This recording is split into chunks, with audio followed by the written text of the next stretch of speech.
जो गरीब है, दलित है, वो अपराधियों के निशाने पर हैं।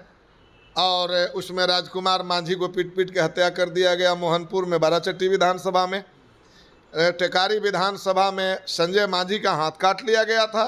नवादा में पप्पू मांझी मुखिया की हत्या कर दी गई थी। और अभी जो सरकार है, इनको अभी उनसे लेना देना पिछड़े लोगों से, चंद्रवंशी से, गरीबों से कोई लेना देना नहीं है। बस इनका जो है, कभी आनंद मोहन के यहाँ जाएंगे, कभी अनंत सिंह के यहाँ जाएंगे तो गोड़ हाथ पड़ेंगे। सरकार का भी उस पर फोकस नहीं है।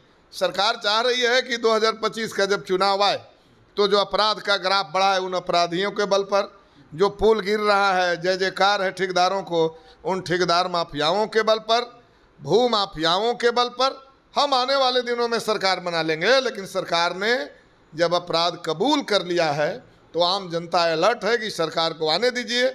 जब कोई व्यक्ति अपराध कबूल कर लेगा तो उसकी फांसी की सजा होगी, और सरकार अगर अपराध कबूल कर लेगा तो उनको क्या सजा मिलेगी। नमस्कार, स्वागत है आपका लाइव बिहार में। मैं आपके साथ संजीव सिंह। कि बिहार में बाढ़ ने तबाही मचा रखी है, जिसको लेकर के बयानबाजी का दौर लगातार जारी है। जेडीयू के मंत्री अशोक चौधरी अपने ही पार्टी के मंत्री यानी जल संसाधन विभाग के जो मंत्री हैं विजय चौधरी, उस पर सवाल खड़े कर रहे हैं और कह रहे हैं कि जल संसाधन विभाग यदि सजग रहता तो आज यह स्थिति पैदा नहीं होती। हमारे साथ बातचीत करने के लिए भाकपा माले से विधायक है रामबली सिंह यादव जी, सीधे बातचीत करते हैं। क्या कहेंगे, अशोक चौधरी जो बातें कर रहे हैं, कितनी सच्चाई उस बात में? ये नाम का सवाल नहीं है। मिनिस्टर है वो, मिनिस्टर में विभाग अलग अलग होती है, लेकिन सरकारें एक होती है, सरकार एक होती है। और इसलिए हम कह रहे हैं कि सरकार ही जब अपराध कबूल कर रही है, वो खुद माननीय मंत्री हैं और वो बोल रहे हैं कि सरकार हमारी लापरवाह है, तो इस पर हमें अलग से कोई टिप्पणी करने का जगह नहीं बचता है। आप लोगों को क्या लगता है? भाई अलग क्या लगना है? भाई सरकार जब कबूल ही कर रही है तो हमको अलग से क्या लगना है?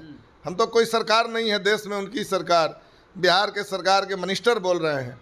हमें यह लगता है कि हमारे लोकतंत्र में न्यायपालिका सर्वोपरि है, नीचे जनता, ऊपर न्यायपालिका।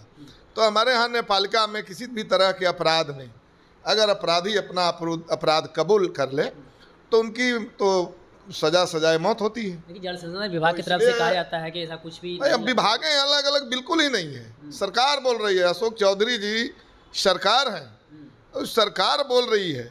सरकार के सामने विभाग का क्या मामला बनता है? कोई IAS अफसर जो है कुछ बात कर दे और सरकार ही खुद बोल रही, तो बात तो सरकार की मानी जाएगी ना।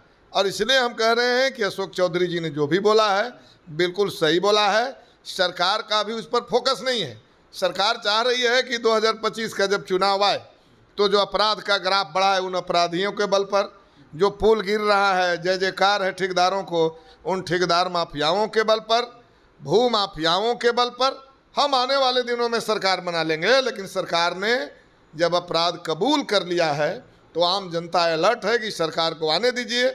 जब कोई व्यक्ति अपराध कबूल कर लेगा तो उसकी फांसी की सजा होगी, और सरकार अगर अपराध कबूल कर लेगा तो उनको क्या सजा मिलेगी। आने वाले दिनों में ये सरकार को बिहार की जनता तैयार है फांसी पर लटकाने के लिए, और ये सरकार 25 में जाएगी। हम यही कह रहे हैं, सरकार ने अपराध कबूल कर लिया है, और इसलिए अशोक चौधरी का जो बयान है हम समझते हैं कि वो सरकार का बयान है। आज आरजेडी नेता की गोली मार के हत्या कर दी गई है। नहीं, लगातार आरजेडी नेता की गोली मारी गई।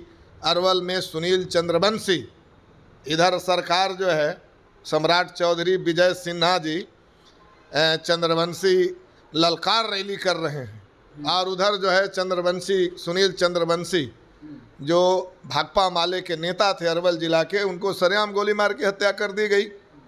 और उससे भी बड़ा बात है कि दक्षिण बिहार में वो अलग अलग हम नहीं देखते हैं, वोट चाहे जिनको दे लो, लेकिन जो गरीब है, दलित है, वो अपराधियों के निशाने पर हैं।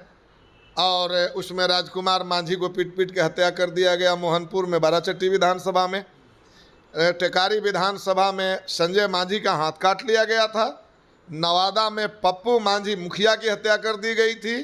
और जो गरीब की झोपड़ी जलाए गए नवादा में, वो निशाने पर गरीब हैं। और अभी जो सरकार है, इनको अभी उनसे लेना देना पिछड़े लोगों से, चंद्रवंशी से, गरीबों से कोई लेना देना नहीं है। बस इनका जो है, कभी आनंद मोहन के यहाँ जाएंगे, कभी अनंत सिंह के यहाँ जाएंगे तो गोड़ हाथ पड़ेंगे। तो हमें नहीं लगता है कि आने वाले दिनों में इसका जो है माफ़ करेगी बिहार की सरकार। मतलब आनंद मोहन और आनंद सिंह का गौर पकड़ते हैं।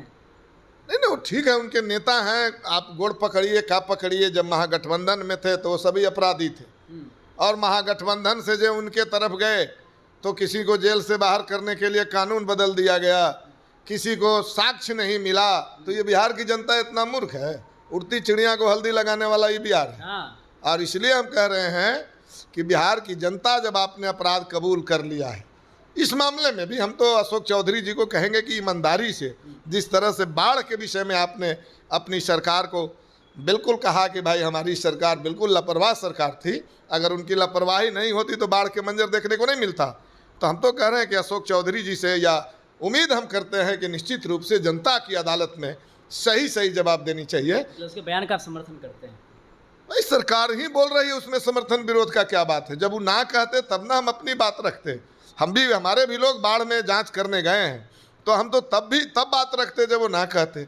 जब सरकार ही कह रही है कि हमारी पूरी लापरवाही का परिणाम है बाढ़, हमारी लापरवाही का परिणाम है अपराध, तो हम कह रहे हैं कि अलग से अलग कहने की कोई आवश्यकता नहीं है। बस अब इंतजार है सजा देने का। सही समय पर इस सरकार, एनडीए की सरकार को बिल्कुल बिहार की जनता सजा देगी, तैयार है जनता। चलिए, बहुत बहुत धन्यवाद बातचीत करने। तो हमारे साथ बातचीत करते हैं भाकपा माले से विधायक रामबली सिंह यादव जी ने साफ कहा है कि जनता तैयार है और आने वाले वक्त में सबका हिसाब होगा और सबको जवाब देंगे। साथ साथ मुख्यमंत्री नीतीश कुमार पर भी हमला करते हुए कहा है कि अपराधी के घर जाते हैं और उनको बुलाने का काम करते हैं, और बिहार में लगातार अपराध का ग्राफ जो है वो बढ़ा हुआ है। साथ ही साथ अशोक चौधरी के बयान को लेकर भी हमने बातचीत किया, क्या कुछ कर रहे थे आप भी सुन रहे थे। आप भी अपनी राय प्रतिक्रिया कमेंट बॉक्स के माध्यम दे सकते हैं। आप देख रहे थे लाइव बिहार। बहुत बहुत धन्यवाद।